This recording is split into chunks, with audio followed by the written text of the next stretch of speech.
I know what the Bible says. I've preached it.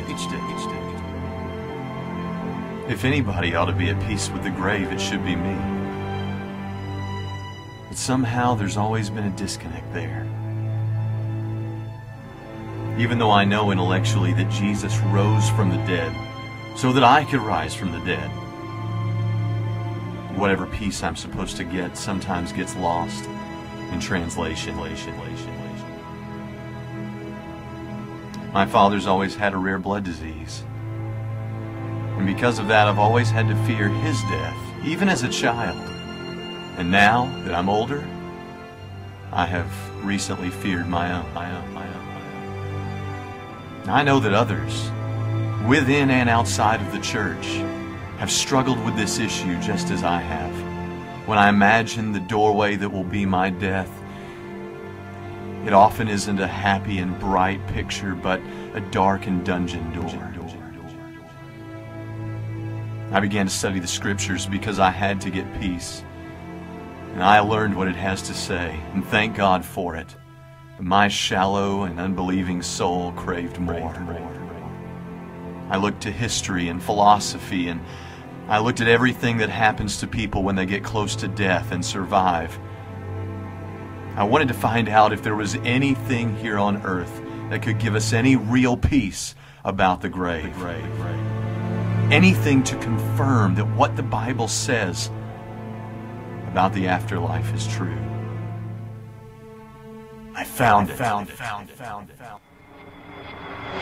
Now, I know there's many of you who have more faith than me, and you don't need to see the evidence from outside of the Bible.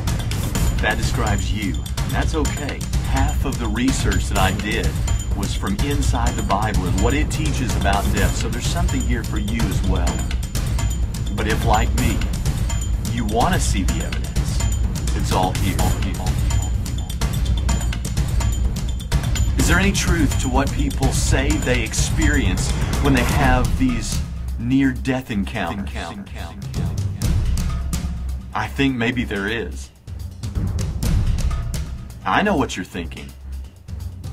Just wait until you see what I found.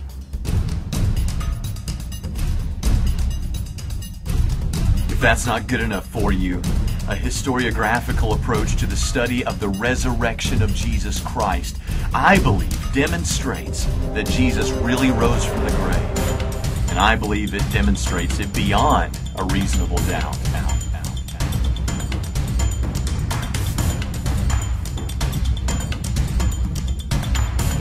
What about our personal experiences?